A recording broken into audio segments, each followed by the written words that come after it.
यस time चेकका प्रायोजक NMB bank, समृद्ध नेपालको लागि।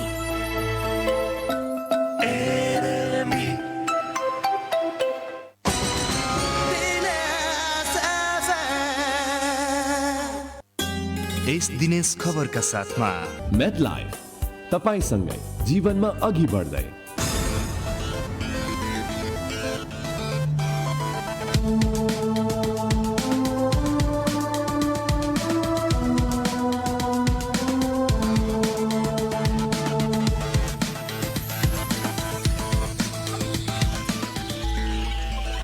सुदूरपश्चिम प्रदेशको विकासप्रति समर्पित दिनेश एफएम 93.8 मेगाहर्जसँगै अनलाइन, मोबाइल र लम्कीको लम्की एफएमबाट समेत एकसाथ प्रसारण भइरहेको बिहान 6:30 बजेको दिनेश खबरमा बिन्दु चन्दको नमस्कार।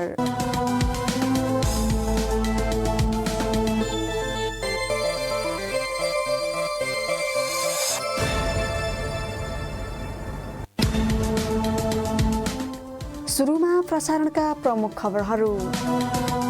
धनगढीमै 2वटा प्रयोगशाला स्थापना भए पनि कोरोना परीक्षणका लागि काठमाडौँ नमुना पठाउने बाध्यता कायमै। सेती अस्पतालमा सुरु गरिएको प्रयोगशाला 1 सातादेखि बन्द।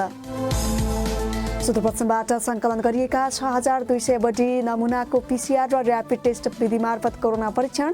थप 648 जनाको अझै रिपोर्ट आउन बाँकी। सुदूरपश्चिम प्रदेश सरकारले मजदुरलाई राहत वितरण गर्न स्थानीय तहलाई 15 करोड अनुदान पठायो। कोरोना रोकथामका लागि 3वटा सुरक्षा निकायलाई थप 45 लाख। तरकारी आयातको नाममा गौरी फन्टानाकाबाट भारतीय नागरिक कैलाली भित्रिँदै भारतीय तरकारी घर घरमा पुगेपछि जोखिम बढ्यो। स्थानीय उत्पादनले भने बजार पाएन।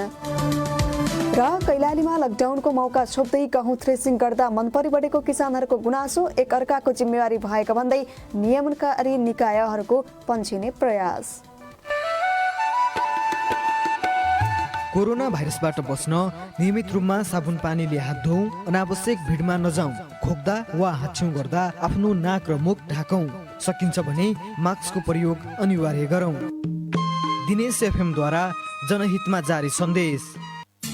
कृषि र किसानको एउटै रोजाइ, दिनेश मोटर्स। हजुर, किसानहरूका लागि आवश्यक सम्पूर्ण सामग्रीहरू, घाँस काट्ने मेसिन, स कटर, रुखको हाँगा र दाउरा काट्न सकिने, हेज ट्रिमर, फुलको लेभल मिलाउने, क्रप कटर, होल बनाउने, प्रेसर वासर, गाडी धुलाई गर्न सकिने, स्प्रे ट्याङ्की, लामो र छोटो दूरीसम्म छर्न सकिने, मकै थ्रेसर, मकै छोडाउने मेसिन, जेनेरेटर 1 HP देखि 14 HP सम्म, डिजल र पेट्रोल वाला, मिनी टिलर 6 HP देखि 7 HP सम्म, मिनी टिलरमा लगाउने रिपर, धान गहुँ काट्ने मेसिन, कृषि कार्यमा प्रयोग गर्ने औजारहरू र घर निर्माणमा प्रयोग हुने औजारहरू, साथै ब्याट्रीको प्रयोग नगरी चार्जरबाट स्टार्ट गर्न सकिने सेल्फ स्टार्ट पावर टेलर पनि उपलब्ध छ।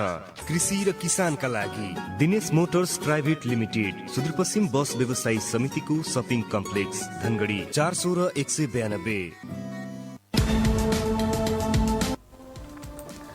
दिनेश खबर अब विस्तारमा। सुदूरपश्चिमबाट सङ्कलन गरिएका 6200 बढी नमुनाको PCR र र्यापिड टेस्ट विधि मार्फत कोरोना परीक्षण गरिएको छ। प्रदेश स्वास्थ्य आपतकालीन केन्द्रका अनुसार आजसम्म PCR प्रविधिबाट 1893 र र्यापिड टेस्ट मार्फत 4333 जना गरी अहिलेसम्म 6226 जनाको कोरोना परीक्षण गरिएको हो। र्यापिड टेस्ट गरिएका सबैको रिपोर्ट नेगेटिभ आएको छ भने PCR प्रविधिबाट परीक्षण गरिएका 5 जनाको रिपोर्ट पोजिटिभ आएको स्वास्थ्य आपतकालीन केन्द्रले जनाएको छ। 6874 जनाको नमुना सङ्कलन गरिएकोमा अझै 648 जनाको रिपोर्ट आउन बाँकी रहेको प्रदेश स्वास्थ्य आपतकालीन केन्द्र ड्युटीले जनाएको छ। हिजो मात्रै सुदूरपश्चिम प्रदेशबाट कोरोनाको PCR प्रविधि थप 416 जनाको नमुना परीक्षण गरेको छ। हिजो धनगढीमा स्थापना भएको प्रयोगशाला र राष्ट्रिय जनस्वास्थ्य प्रयोगशालाबाट 416 जनाको नमुना परीक्षण गरिएकोमा सबैको रिपोर्ट नेगेटिभ आएको छ। यसै हिजो मात्रै सुदूरपश्चिमका 824 जनाको र्यापिड टेस्ट गरिएकोमा सबैको रिपोर्ट नेगेटिभ आएको छ। सुदूरपश्चिममा अहिलेसम्म सबैभन्दा बढी प्रदेशको राजधानी कैलालीमा 2429 जनाको र्यापिड टेस्ट गरिएको छ। यस्तै कञ्चनपुरमा 438 168, बैतडीमा 181, दार्चुलामा 151, डडेलधुरामा 11, डोटीमा 414, बझाङमा 473, अछाममा 143 र बाजुरामा 63 जनाको र्यापिड टेस्ट गरिएकोमा सबैको रिपोर्ट नेगेटिभ आएको स्वास्थ्य आपतकालीन केन्द्रले जनाएको छ। यस्तै अहिलेसम्म विभिन्न अस्पतालको आइसोलेसनमा राखिएका 87 जनालाई डिस्चार्ज गरिएको छ। उनीहरूको कोरोना परीक्षण रिपोर्ट नेगेटिभ आएपछि डिस्चार्ज गरिएको हो। अहिले प्रदेशका विभिन्न अस्पतालमा 12 जनालाई आइसोलेसनमा राखिएको छ। जम्मा 5 जना कोरोना संक्रमित छन् भने बाँकी 7 जनालाई कोरोनाको आशंकामा अस्पतालमा राखिएको छ। उनीहरूको परीक्षण रिपोर्ट नेगेटिभ आउन भने बाँकी रहेको छ। यस्तै प्रदेशमा टोटी बाहेक अन्य 8 जिल्लामा 959 जनालाई विभिन्न क्वारेन्टाइनमा राखिएको छ।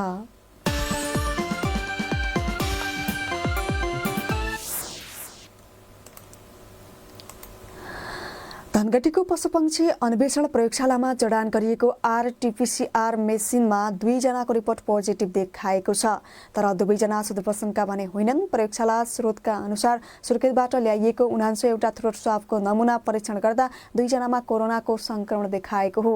भारतबाट आएका उनीहरू 2 जना रुकुम पश्चिमका हुन्। धनगढी स्थित प्रयोगशालामा रिपोर्ट पोजिटिभ देखाएपछि पुनः परीक्षणका लागि नमुना काठमाडौँ पठाइएको छ। संघीय सरकारले मेसिन पठाएपछि धनगढी स्थित पशुपक्षी अन्वेषण प्रयोगशाला आरटीपीसीआर मेसिन जडान गरिएको थियो।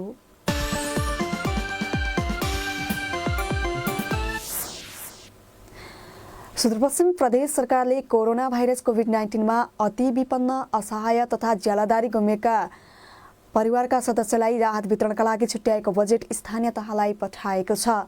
प्रदेशको आन्तरिक मामिला तथा कानुन मन्त्रालयले 88 वटा स्थानीय तहलाई राहतका लागि सशर्त अनुदान अन्तर्गत विनियोजन गरेको 15 करोड 26 लाख बजेट स्थानीय तहको खातामा पठाएको जनाएको छ। मन्त्रालयका सूचना अधिकारी लक्ष्मी प्रसाद जोशीले राहतका लागि विनियोजन गरिएको बजेट सबै स्थानीय तहको खातामा जम्मा गरिएको जानकारी दिनुभयो। जोशीका अनुसार स्थानीय तहले राहत वितरणका लागि 1,80,000 देखि 56,30,000 बजेट निकासा दिएको छ। सबैभन्दा बढी धनगढी उपमहानगरपालिकालाई राहत वितरणका लागि 56,30,000 रकम दिएको छ। स्थानीय तहहरूले अति विपन्न, असहाय र ज्यादादारी गुमेका परिवारलाई 3,000 का दरले राहत दिने आन्तरिक मामिला तथा कानुन मन्त्रालयले जनाएको छ। यस्तै सुदूरपश्चिम प्रदेश सरकारले कोरोना भाइरसको रोकथाम तथा नियन्त्रणका लागि 3 वटै सुरक्षा निकायलाई 15 लाख बजेट उपलब्ध गराएको छ। गत चैत्र 27 गते मन्त्री परिषद बैठकको निर्णय अनुसार नेपाली सेना, सशस्त्र प्रहरी र नेपाल प्रहरीलाई 15 लाखका दरले बजेट दिएको आन्तरिक मामिला तथा कानुन मन्त्रालयले जनाएको छ। मन्त्रालयका सूचना अधिकारी लक्ष्मी प्रसाद जोशीले नेपाली सेनाको सुदूरपश्चिम प्रदेश पृतना हेडक्वार्टर दिपायल, प्रदेश प्रहरी कार्यालय दिपायल र सशस्त्र प्रहरी बल अत्तरिया बाहिनीलाई 15 लाखका दरले बजेट दिएको जानकारी दिनुभयो। यस्तै राष्ट्रिय अनुसन्धान विभाग धनगढीलाई पनि 10 लाख प्रदान गरिएको छ। 3 वटै सुरक्षा निकायलाई उपलब्ध गराएको बजेट उनीहरूले जिल्ला र मातहतका कार्यालयलाई आवश्यकताका आधारमा कोरोना रोकथामका लागि दिन सक्ने प्रदेश सरकारले जनाएको छ। यसैगरी कैलाली र कञ्चनपुर सहित 9 वटा जिल्ला प्रशासन कार्यालयलाई समेत 5-5 लाख बजेट प्रदान गरिएको छ।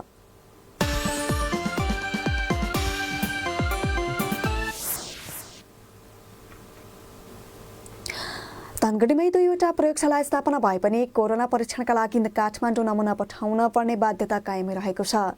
धनगढीको पशु अन्वेषण प्रयोगशाला र सेती प्रादेशिक अस्पतालमा कोरोना परीक्षणका लागि प्रयोगशाला स्थापना भए पनि नमुना परीक्षणका लागि काठमाडौँ पठाउनु पर्ने बाध्यता कायमै रहेको हो।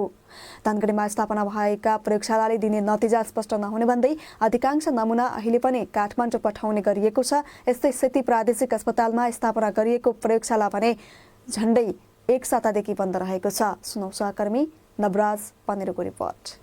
धनगढीमै 2 वटा प्रयोगशाला स्थापना भए पनि कोरोना परीक्षणका लागि काठमाडौँ नमुना पठाउनु पर्ने बाध्यता कायमै रहेको हो। धनगढीमा स्थापना भएको प्रयोगशालाले नतिजा गलत पनि दिन सक्ने भन्दै धेरै नमुना परीक्षणका लागि राष्ट्रिय जनस्वास्थ्य प्रयोगशाला काठमाडौँ पठाउने गरिएको छ। यसले पीसीआर प्रविधिबाट गरिने परीक्षणलाई तीव्रता दिन समस्या भएको छ।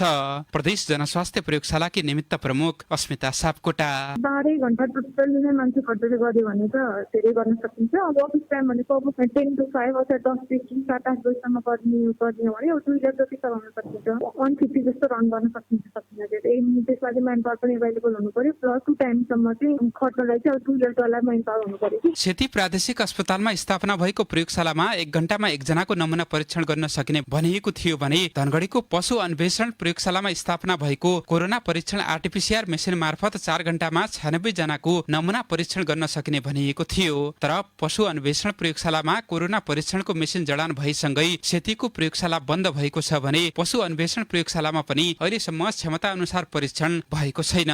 पशु अन्वेषण प्रयोगशालामा जडान गरिएको आरटीपीसीआर मेसिनमा 6 दिनमा झण्डै 146 जनाको मात्रै नमुना परीक्षण गरिएको छ। यता प्रदेश जनस्वास्थ्य प्रयोगशालाले भने नमुना नै पर्याप्त संकलन गर्न नसक्दा परीक्षणको दायरा बढाउन नसकिएको जनाएको छ। नमुना संकलनका लागि अहिले स्वाब राख्ने भाइरल ट्रान्सफर मिडिएटरको अभाव रहेको छ। फेरि एकपटक प्रदेश जनस्वास्थ्य प्रयोगशालाकी निमित्त प्रमुख सापकोटा पीसीआर चाहिँ लागि गर्नको लागि हामीसँग पिसिएम चाहिन्छ नि भाइरल ट्रान्सफर मिडियम त्यो चाहिँ अहिले नेपालभरि नै अभाव भएको अवस्था छ। सरकारले पनि केन्द्र सरकारले पनि सप्लाई गरेको जति किटक हैन पनि छैन। यस हाम्रो यहाँ प्रदेशमा पनि हामीले किन्नलाई ट्राई गरिरहेको त छौं तर पनि एभाइलेबल हुन सकिरहेको छैन कि। अहिले सुदूरपश्चिम प्रदेशका सबै जिल्लामा कोरोनाको र्यापिड टेस्ट पनि भइरहेको छ।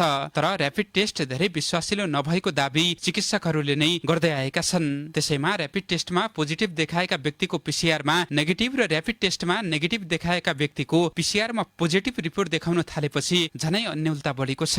त्यसैले पीसीआर विधिलाई नै जोड दिन चिकित्सकहरूले पनि सुझाव दिएका छन्। सेती प्रादेशिक अस्पतालका फिजिशियन डाक्टर शेरबहादुर कमर पीसीआर चाहिँ अलि सेन्सिटिभ धेरै हो नि र तत्कालको अहिले भाइरस छ कि छैन भन्ने छुट्याउने जाँच चाहिँ पीसीआर हो। र्यापिड टेस्ट भन्ने चाहिँ के हो भने एन्टिबडी हेर्ने हो। एन्टिबडी भनेको भाइरस शरीरमा छिरेर अनि भाइरसको विरुद्ध बनाउने एक किसिमको प्रोटिन हो त्यो एन्टिबडी भन्ने चाहिँ इन्फेक्सन भएको 10-12 दिन अथवा 1 हप्तापछि मात्रै देखा पर्छ अनि पहिले 7 दिनसम्म देखा नपर्न पनि सक्छ। त्यो एन्टिबडी देखिने र्यापिड टेस्टमा देखिएन भनेर इन्फेक्सन छैन भन्न मिल्दैन। सेती अस्पतालमा स्थापना गरिएको प्रयोगशालामा कार्यरत स्वास्थ्य कर्मीहरू अहिले पशु अन्वेषण प्रयोगशालामा जडान गरिएको आरटीपीसीआर मेसिन मार्फत कोरोना परीक्षण गर्दै आएका छन्। तर दुवै प्रयोगशाला मार्फत कोरोना परीक्षणका लागि प्रदेश सरकारले जनशक्ति व्यवस्थापन गर्न सकेको छैन। आरटीपीसीआर मेसिन पनि बढीभन्दा बढी समय सञ्चालन गर्नका लागि आवश्यक पर्ने स्वास्थ्य कर्मीको अहिलेसम्म व्यवस्थापन भएको छैन। दिनेश एफएम 93.8 मेगाहर्जका लागि नवराज पनेरू धनगढी। दिनेश खबरमा अब एकैछिन ब्रेकको पालो। के तपाईलाई थाहा छ र महलहरू हस्पिटल बैंक सबैमा प्रयोग हुने भारत सरकारको नम्बर 1 भिसी सिल्ड प्राप्त सोमानी कम्पनीका टाइल्सहरू विभिन्न कलर साइजका साथै स्क्रैच पनि नहुने र कलर पनि नजाने टाइल मार्बल सेनेटरी आइटम बाथरुममा युज हुने सामान सुपथ मूल्यमा पाउने ठाउँ पनि छ नि धनगढीमा। त्यो पनि सुदूरपश्चिमको लागि आधिकारिक विक्रेता बसन्त जनरल सप्लायर्स धनगढी चटकपुर माया मेट्रोको अगाडि proprietor Devi Dutta Bhatt. Phone number 091 416 405 mobile number 98 48 48 31 14। ब्रेकपछि दिनेश खबरमा पुनः स्वागत छ। अब बाँकी प्रसङ्ग। प्रसुति सेवाका लागि सेती प्रादेशिक अस्पतालका चिकित्सक सहितको स्वास्थ्य कर्मीको टोली अझै नवजीवन अस्पतालमा पठाइएको छैन। बुधबार प्रदेश सङ्कट व्यवस्थापन केन्द्रले सेती प्रादेशिक अस्पतालका चिकित्सक सहित स्वास्थ्य कर्मीको टोली नवजीवन अस्पतालमा पठाउने निर्णय गरेको थियो। तर बिहीबारसम्म सेतीबाट केही पनि नआएको नवजीवन अस्पतालले जनाएको छ।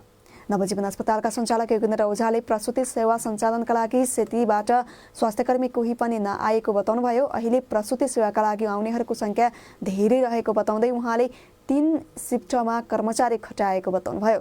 सेती प्रादेशिक अस्पतालले पनि सामाजिक विकास मन्त्रालयबाट जनशक्ति पठाउन कुनै पत्र नआएको बताएको छ। सेती प्रादेशिक अस्पताल व्यवस्थापन समितिका अध्यक्ष दुर्गा जोशीले नवजीवन अस्पतालको भौतिक अवस्थाका बारेमा पनि छलफल भएको बताउनुभयो।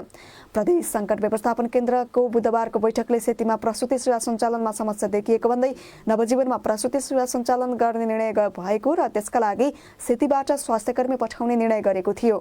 तर सामाजिक विकास मन्त्रालयका स्वास्थ्य महाशाखा प्रमुख नरेन्द्र कार्कीले निर्णयको बारेमा जानकारी नभएको प्रतिक्रिया दिनुभयो। उहाँले केन्द्रको पनि कुनै औपचारिक पत्र नआएको बताउनुभयो। यसअघि सामाजिक विकास मन्त्री कृष्णराज सुवेदीको अध्यक्षतामा बसेको बैठकले सेती प्रादेशिक अस्पतालको प्रसुति सेवा बन्द गर्दै आमा सुरक्षा कार्यक्रम सञ्चालन गरिरहेको नवजीवन अस्पतालमा सार्ने निर्णय गरेको थियो। यद्यपि सेतीमा अहिले पनि आकस्मिक प्रसुति सेवा सञ्चालन रहेको छ।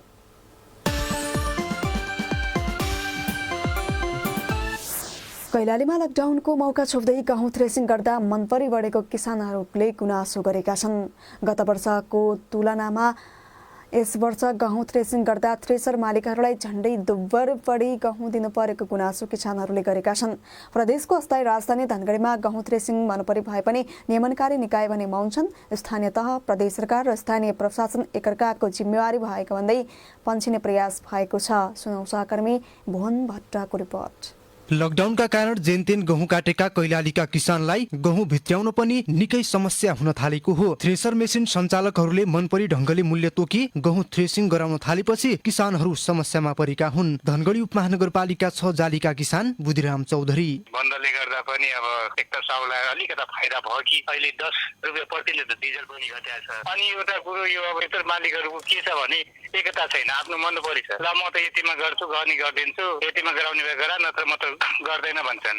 दिया गरेर खाने गरिब किसानलाई त यो त मार्का हो। अब यहाँ 10-11 गर्ने गरिरहेछ, कोही 12-13 गरिरहेछ। यसले गर्दा त अब किसानलाई समस्या हुन्छ। गत वर्ष 16 बाटा थ्रेसिङ हुँदा 1 बाटा थ्रेसर मालिकले लग्ने र बाँकी 15 बाटा किसानहरूले लैजाने गरेका थिए। तर यो वर्ष डिजेलको मूल्य समेत घटेको अवस्थामा थ्रेसर मालिकहरूले मनपरी मूल्य लिन थालेका छन्। अहिले 11 बाटा गहुँ थ्रेसिङ हुँदा किसानहरूले 10 र थ्रेसर मालिकले 1 बाटा गहुँ लैजान थालेका छन्। धनगढीका किसान धर्म कुँवर गत वर्षको तुलनामा यस वर्ष चाहिँ केही फीसदी बढी नै छ। पोहोर साल चाहिँ हाम्रो 15, 16, 17 पनि हुन्थ्यो। 16 यानि कि हामीले राख्थ्यौँ भने उसले लिन्थ्यो। यसपालि अब तेलको मूल्य पनि यति न्यून हुँदाखेरि पनि पोहोर साल त तेलको भाउ 104 या 98, 96 यस्तै थियो। त्यो न्यून हुँदाखेरि पनि त्यत्रो थियो। अहिले झन् न्यून हुँदा यहाँ 10-11 को रेसियोमा दाउने गरेको मूल्य झन् यति माथि उकासिएको छ। तेलको मूल्य तल हुँदा पनि फेरि यसरी मारमा परेका छौँ हामी। बाध्यताले पनि अब गर्नु पर्यो। सरकारले केही समय अगाडि मात्रै डिजेलको मूल्य समेत प्रति लिटर 10 रुपैयाँका दरले घटाएको छ। तर पनि थ्रेसर मालिकहरूले भने मनपरी ढंगले किसानहरूलाई महँगोमा गहुँ चुटाउन बाध्य पारेका छन्। लकडाउनको समयमा थ्रेसर पाउनै मुस्किल हुन थालेपछि किसानहरू बाध्य भएर मनपरी सहन बाध्य छन्। 10-11 कसैले 10-11 गरिरहेछ, कसैले 11-12 गरिरहेछ, कसैले पहल चाल दिँदैन। अलिकता किसानहरूले जता पनि मार्दा किसानहरूलाई नै हुन्छ। अब खेती लाउने बेला पनि अब डिजल बन्द हुन्छ, पाउँदैन टाइममा। अब यो त यो मौसम यस्तो गरिरहेछ, काटेको खेतीलाई नस्याहारौँ, त्यो पनि अब अप्ठ्यारो छ। बिज्यो भने गराएन भने आफ्नो तिर्को समाज छ। ल हामी त गर्दैनौँ त, जस्तो नगराउँछ भन्छौँ, त्यो बाध्यता भएर पनि गराउनु पर्छ। यता नियमनकारी निकायले भने गहुँ किसानहरूका विषयमा कुनै छलफल नै गरेको छैन। एकले अर्कोलाई देखाउँदै पन्छिने प्रयास गरिएको छ। जिल्ला प्रशासन कार्यालय कैलालीले गहुँ किसानका समस्या तथा गहुँ चुटाइमा भइरहेको मनपरी नियन्त्रणका लागि कुनै छलफल नभएको स्वीकार गरेको छ। कैलालीका सहायक प्रमुख जिल्ला अधिकारी मोहनराज जोशी प्रदेशको कृषि मन्त्रालयले उहाँलाई भन्नु पर्यो। अर्को कुरो भने यो हेर्ने भनेको अहिले सम्बन्धित स्थानीय तहहरू चाहिँ त्यस्तो भयो भने बजार अनुगमन गर्ने र त्यस्तो चाहिँ गैर कानुनी रूपले अथवा चाहिने भन्दा बढी मूल्य लिएर काम गर्ने गराउने उसलाई चाहिँ काम उहाँले गर्नु पर्यो। र अर्को भने वाणिज्य कार्यालय छ यहाँ होइन, जिल्ला प्रशासन कार्यालयले उहाँहरूलाई समन्वय गरिदिने हो। तपाईँले चाहिँ यो कम्प्लेन ल्याउनु हो, के भएको रहेछ, सम्बन्धित नियमनकारी निकायहरूलाई हामी सहजीकरण गर्छौँ। ठिक छ, तपाईँले त्यो कुरो राख्नुभयो होइन, यसलाई चाहिँ कसरी एकरूपता र समानता ल्याउने हो त्यो कुरोमा चाहिँ सम्बन्धित निकायहरूलाई, सम्बन्धित स्थानीय तहहरूलाई हामीले जानकारी गराउँछौँ। दिनेश FM 93.8 मेगाहर्जका लागि भुवन भट्ट, धनगढी।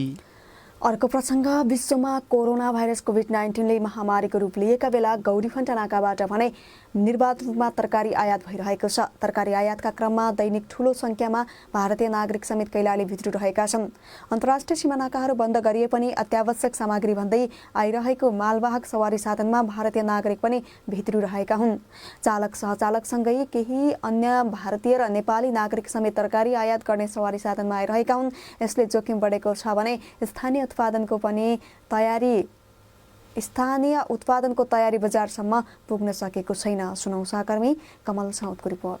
नेपाल लकडाउन गरिएको चैत 11 गतेदेखि कैलालीको गौरीफन्टा नाकाबाट 1413 टन तरकारी आयात भएको छ। भारत र नेपालमा अहिले लकडाउनसँगै नाका समेत बन्द गरिएको भए पनि त्रिनगर नाकाबाट निर्बाध रूपमा तरकारी आयात हुँदैछ।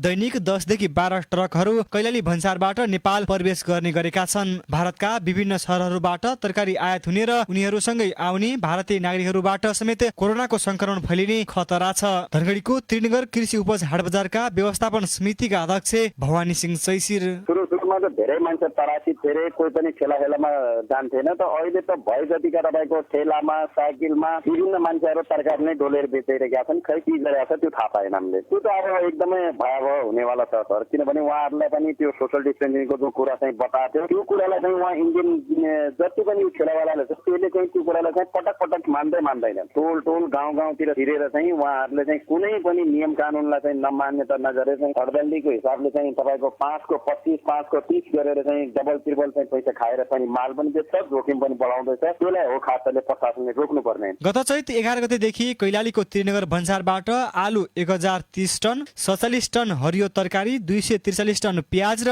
128 टन टमाटर भारतबाट आयात भएको छ। 1413 टन तरकारी भारतबाट आयात भएको हो। कैलाली भन्सारका सूचना अधिकारी तिल्लु शर्मा हरियो तरकारीमा चाहिँ ताजा हरियो तरकारी भन्छ हैन, कति 147 टन आएको देखिन्छ। अनि प्याज चाहिँ 243 टन आएको देखिन्छ हैन। गोलभेन्डा चाहिँ 128 टन जति आएको र कागती चाहिँ लगभग 6 टन जति आएको देखिन्छ। 6 टन जति चाहिँ आएको देखिन्छ कि लकडाउनको बेलामा चाहिँ जुन हरियो तरकारी आएको छ नि, हरियो तरकारी आलु प्याज लगायतका जुन तरकारी आएको छ त्यसको चाहिँ डाटा हो। अब सबै गरेर चाहिँ हाम्रो चाहिँ कति छ भनेपछि 1413 टन जति आएको छ। पहिला चाहिँ हाम्रो 15 देखि 20 वटा गाडी आउँथ्यो तरकारी हैन दैनिक। अहिले चाहिँ घटेर चाहिँ हाम्रो चाहिँ 5 देखि 6 भनौँ एभरेजमै सरियो। कहिले 10 वटा आउँछ, कहिले 12 वटा आउँछ हैन, कहिले 15 वटा पनि आउँछ, कहिले चाहिँ 2 टा पनि आउँछ, कहिले आउँदैन पनि हैन। भारतबाट आयात भएको तरकारी नेपालीहरूको घर घरमा जाने गरेको छ। भारतीय व्यापारीहरूले नै ठेला सञ्चालन गर्दै घर घरमा तरकारी पुर्याउने गरेका छन्। उनीहरूमा कोरोनाको संक्रमण भए कोरोना पनि घर घरमा पुग्ने भन्दै चिन्ता व्यक्त गरिएको छ। तर कैलालीको भन्सार कार्यालयका प्रमुख ईश्वरी अरियालको भनाइ भने यस्तो छ। आयात निर्यात नरोक्ने भन्ने छ हैन, परीक्षण गर्ने गरेको छ कि परीक्षण गरेर मात्र पठाउने गरेको छ। त्योभन्दा बढी अरू केही भएको छैन। ड्राइभरहरूलाई त त्यहाँ चेक गरेर आउँछ के हैन। गाडी चाहिँ हाम्रो छ नि त बोर्डरमै, इन्डिया साइडमा पनि छ, नेपाल साइडमा पनि छ, दुईतिरै छन् के। त्यसरी चाहिँ प्रिकसन गरेको छ। त्यो अहिले आयात निर्यात प्रतिबन्ध छैन हैन। कञ्चनपुरको गड्डाचौकी भन्सारबाट तरकारी आयातमा रोक लगाइएको छ। तर कैलालीको त्रिनगरबाट लकडाउनको अवधिमा 3 करोड 71 लाखको तरकारी आयात भएको छ। कैलालीको त्रिनगर भन्सारबाट तरकारी आयातमा रोक लगाउने विषयमा भने छलफल समेत भएको छैन। कैलालीका सहायक प्रमुख जिल्ला अधिकारी मोहनराज जोशी उताबाट आउने तरकारी अथवा फलफुल बन्द गर्नुपर्छ भन्दाखेरि त्यसले हाम्रो आपूर्ति व्यवस्थापनलाई पनि सहज गर्छ जस्तो लाग्दैन। त्यही भएर पनि हामीले त्यो गरेको हो। यदि अब त्यो चाहिँ उताबाट आउने तरकारी फलफुल सम्पूर्ण रूपले बन्द गरिदिने हो भने यता पर्याप्त मात्रामा उत्पादन हुनु पर्यो र त्यसको बन्द गर्नको लागि हामीले यहाँ स्थानीय स्तरबाट गरेर पनि हुँदैन। त्यहाँको भन्सारको चिफसँग हामीले कुरा गरिरहेका छौँ, भन्सारको हाकिम साहबसँग हैन। उहाँले चाहिँ भन्सार विभागबाट चाहिँ त्यसको निर्देशन निकास लिनुपर्ने हुन्छ। छलफल चाहिँ भइरहेको छ। भारतबाट आएको तरकारीको बिक्रीमा कुनै रोक लगाइएको छैन। तर स्थानीय उत्पादनलाई बजारसम्म पनि पुगाउन दिइएको छैन। यसले एकातिर कोरोनाको जोखिम बढेको छ भने अर्कोतर्फ स्थानीय उत्पादन पनि खेर गइरहेको छ। दिनेश FM 93.8 मेगाहर्ट्जका लागि कमल साउद धनगढी। दिनेश खबरमा फेरि पनि एकैछिन ब्रेकको पालो। अल इन वान थाहा छ के भनेको? थाहा छ नि, सबै कुरा एउटै ठाउँमा। अनि त्यो सबै कुरा कहाँ पाउँछ थाहा छ? सबैलाई थाहा छ। 30 वर्षदेखि सेवा दिँदै आइरहेको गणेश लक्ष्मी नामै काफी छ। अफिसदेखि घर, घरदेखि भान्सासम्म चाहिने सम्पूर्ण फर्निचर तथा branded CCTV camera, inverter, solar battery, mixer, washing machine, TV, fridge, Samsung, Whirlpool, Voltas, Hisense, Toshiba तथा विभिन्न कम्पनीका ब्रान्डेड इलेक्ट्रोनिक सामानहरू एउटै पसलमा। Shri Ganesh Laxmi enterprises, bus park नजिक, main road, Dhangadhi. Phone number 091 522 091। घरको बारेमा त हजुरलाई केही चिन्ता छैन है। नवीन बाबुले हामी भन्दा पनि कति पछाडि घर बनाउन सुरु गर्नु भएको। उहाँहरूको घरको काम सबै सकिसक्यो। हजुरलाई भन्ने यता डुल्न उता डुल्न ठिक्क। अब तिमीले चिन्ता लिनै पर्दैन। हाम्रो घर पनि छिट्टै तयार हुन्छ। पिनाकेश्वर ट्रेडर्समा राम्रो क्वालिटीको घरका सबै सामग्रीहरू, सफ्लायर्स, मार्बल सफ्लायर्स, टाइल, बाथरुम फिटिङ, सबै किसिमका हार्डवेयर सामग्रीहरू पाइन्छ। पिनाकेश्वर ट्रेडर्स, धनगढी 3 बोरा डाँडी, गोदावरी फ्लोर मिलको ठीक अगाडिपट्टि। प्रोप्राइटर जयराज पन्त। सम्पर्क फोन नम्बर 091 415 079 र मोबाइल 98 046 084 51। सस्तो होइन गुणस्तर रोजौं, अरू होइन राजभण्डारी सप्लायर्स नै सोचौं। सुदूरपश्चिमको पहिलो र विश्वासिलो होलसेल पसल Rajbhandari suppliers, manufacture and suppliers of tie, belt, bag, name plate, t shirt, track suit, socks, label, monogram etc. Complete solution for school and college. हरेक टाई र बेल्टको बिक्रीमा असहाय अनाथ बालबालिकाहरू र ज्येष्ठ नागरिकहरूलाई 50 पैसाको दरले छुट्याई दशैंको बेला स्वयं हस्तान्तरण गरिनेछ। राजभण्डारी सप्लायर्स, धनगढी 3, मित्रनगर। प्रोप्राइटर विवेक राज भण्डारी, 9858 21028, 9807 21028, 091 416 650। साथै हाम्रो पसल राजभण्डारी सप्लायर्स हसनपुर अनमिन चौकबाट चौराहा कर कार्यालय पछाडि आफ्नै नवनिर्मित भवनमा सरेको जानकारी गराउँदछौँ। एकपछि दिनेश खबरमा पुनः स्वागत छ। अब बाँकी प्रसङ्ग। डोटीमा ट्र्याक्टर दुर्घटना हुँदा एकजनाको मृत्यु भएको छ। जिल्लाको दिपायल सिलगढी नगरपालिका वडा नम्बर 2 खुल्लेकमा खाद्यान्न पुगाएर फर्किने क्रममा ट्र्याक्टर दुर्घटना हुँदा ट्र्याक्टर मालिक समेत रहेका चालक 22 वर्षीय कैलाश बोगटीको मृत्यु भएको हो। खाद्यान्न पुगाएर फर्किने क्रममा पुरानी बगर भन्ने स्थानमा ट्र्याक्टर दुर्घटना हुँदा उहाँको घटनास्थलमै मृत्यु भएको जिल्ला प्रहरी कार्यालय डोटीका प्रहरी निरीक्षक कर्ण बोहराले बताउनुभयो। उहाँका अनुसार ट्र्याक्टर सडकबाट झण्डै 2 मिटर तल खसेको थियो। यस्तै बैतडीबाट धनगढी आइरहेको जीप डोटीमा दुर्घटना हुँदा 11 जना घाइते भएका छन्। 344 नम्बरको जीप डोटीको चुरायल गाउँपालिका वडा नम्बर 3 धारापानीमा दुर्घटना हुँदा 11 जना घाइते भएका हुन्। जिल्ला प्रहरी कार्यालय डोटीका प्रहरी निरीक्षक बोहराका अनुसार भीमदत्त राजमार्गको धारापानीमा आफै अनियन्त्रित भएर जीप दुर्घटना भएको हो। घाइते सबैलाई उपचारका लागि धनगढी ल्याइएको प्रहरी निरीक्षक बोहराले बताउनुभयो।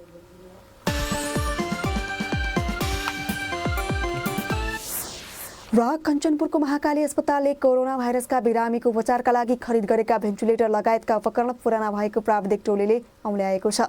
प्रदेश स्वास्थ्य आपूर्ति व्यवस्थापन केन्द्र बायोमेडिकल इन्जिनियर हरेन्द्र चटौत नेतृत्वमा गठित प्राविधिक टोलीले आपूर्तिकर्ताले अस्पतालका लागि खरिद गरेका उपकरणको वस्तुगत अवस्था औल्याएको हो।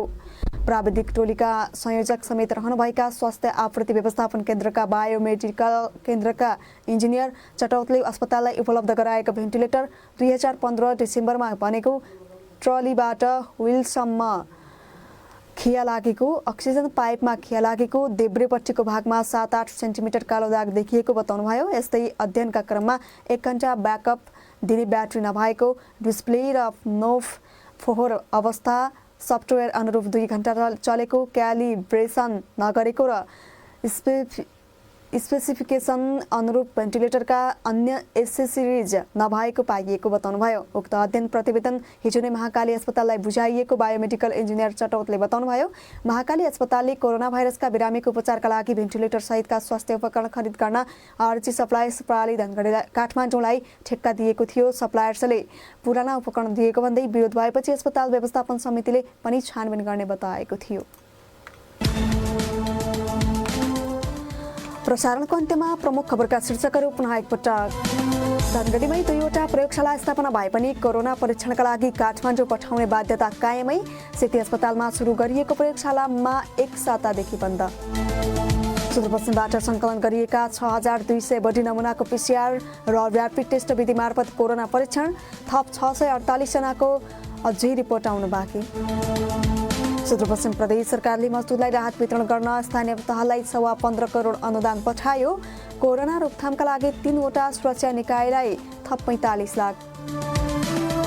तरकारी आयातको नाममा गौरीफन्टा नाकाबाट भारतीय नागरिक कैलाली भित्रिँदै भारतीय तरकारी घर घरमा पुगेपछि जोखिम बढ्यो। स्थानीय उत्पादनले भने बजार पाएन।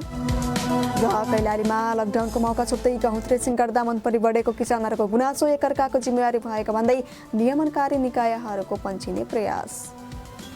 यस दिनेश खबरका साथमा मेडलाइफ, तपाईसँगै जीवनमा अघि बढ्दै।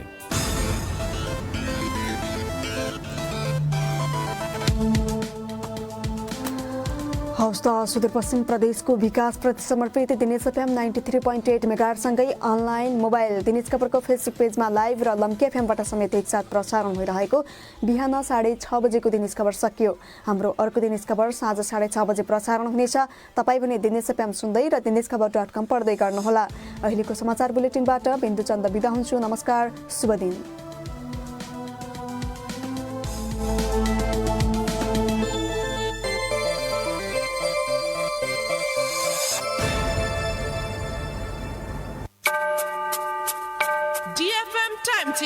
It's 7 a.m.